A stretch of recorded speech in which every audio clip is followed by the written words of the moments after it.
안녕하세요. 소망패밀리입니다. 12월 30일 오후에 KT 고객정보 유출 사태에 따른 위약금 면제 발표가 있었습니다. 31일인 오늘 아침에 소망패밀리 AI 소망이를 통해서 쇼폼 영상으로 일단 핵심 사항만 먼저 정리를 해서 올려드렸었는데 바로 롱폼 영상을 제작을 하려고 했습니다. 그런데 오늘 정말 매장이 너무 바빴습니다. 개통건도 9건이나 있었고 계속 고객님들이 찾아와 주셨습니다. 그래서 사실 많이 찾아오신 건 감사한 일인데 그러다 보니까 영상 제작이 늦어져서 지금 현재 시간이 22시가 넘었습니다. 그런데 오늘 내로 이 촬영하고 편집도 완료하고 빨리 정보 드려야겠다 싶어서 지금 촬영을 하고 있습니다. 빠르게 정리해 드리겠습니다. 일단 공식적으로 전파가 된 자료입니다. 이 부분에 대해서는 이제 한 번에 정리가 돼 있는데 저희 매장 블로그 포스팅에 올려져 있으니까 세부 내용은 참조를 하시면 되겠고요. 이 부분에 대해서 세부적으로 좀 짚어드릴게요. 일단 첫 번째로 위약금 면제 대상입니다. 아래 사항을 한 가지만 충족하는 것이 아닌 모두 충족하는 고객만 면제 대상이 됩니다. 일단 첫 번째로 26년 8월 31일 기준으로 KT 무선에 가입이 되어 있고 약정이 있어서 위약금이 있는 고객입니다.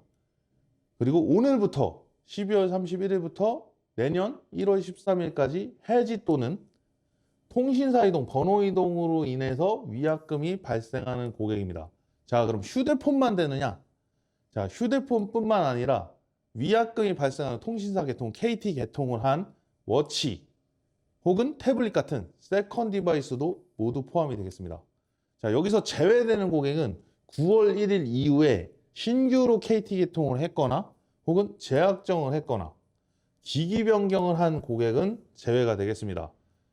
자, 그럼 나는 이 KT 사태 이후에 기분이 나빠서 이 위약금 면제 나오기 전에 해지를 했다.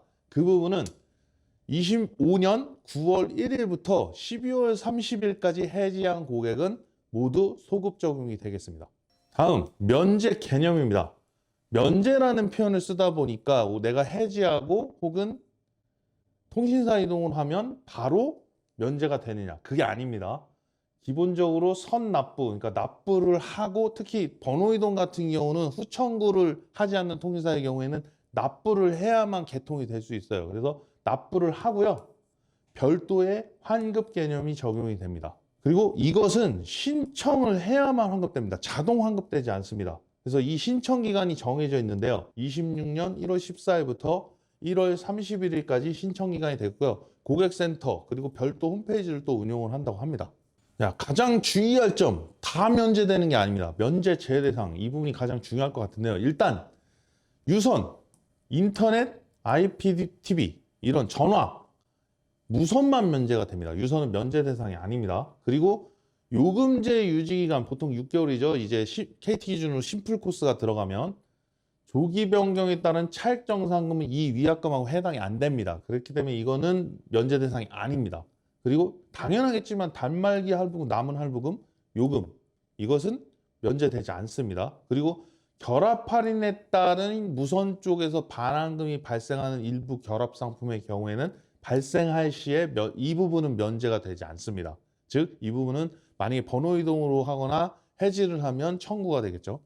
자, 위 내용 정확하게 확인하셔서 면제 대상이 되시는지 면제 대상 또 조회하는 페이지가 있어요. 그래, 뭐 판매점이나 뭐 대리점 오시면 또 조회를 해드릴 거고요. 확실하게 확인하고 진행을 하셔야 합니다. 만약에 나는 KT를 그냥 그래도 유지하겠다라는 혜택도 공지가 되어 있습니다. 개인적으로 볼 때는 SK도 이제 해킹으로 인한 그 위약금 면제가 적용이 됐었잖아요. 그때보다는 개인적으로 유지 고객에 대한 혜택은 조금 더 좋지 않나라는 생각이 듭니다. 근데 실질적으로 사실 이 번호 이동이 많을까라는 생각이 사실 들어요. 왜냐면 SKT 해킹 사태 때도 무선만 면제를 해주다 보니까 이제 유선이 위약금이 큽니다. 왜? 보통은 묶여 있잖아요. 같은 통신사를 쓰는 경우가 많거든요. 그래서 SK 사태 때도 사실 2,400만 가입자 중에 80만 명 정도만 이동을 했거든요. 그러니까 유선이 항상 제약입니다. 근데 KT도 마찬가지로 유선이 면제가 안 되기 때문에 이 유선 위약금이 크다고 하면 실질적으로 번호 이동이 과연 많이 나올까라는 생각이 제 판매 경험상 개인적으로 그런 생각을 갖고 있습니다. 자, 이상 세부적으로 안내를 드렸고요. 궁금한 사항은 댓글을 다시거나 문의를 주시면 되겠습니다. 저는 제 독단으로 제가 확실한 신념 지킵니다. 이 부분은 위약금 면제되면 적극적으로 어디다 홍보해서 번호 이동 판매를 하겠다는 기회로 절대 삼지 않겠습니다. 고객님들이 이거 사실 개인정보 유출 이미 불안감 갖고 계시거든요. 근데 이 부분을 저는 함께 공감을 해드리고 관련 전공자로서 이번 KT 개인정보 유출 사태가 전문적으로 어떤 수준이고 얼마나 심각한지 상담이 필요하시다면 내방하시거나 연락 주시기 바랍니다. 그 댓글을 달아주셔도 되고요.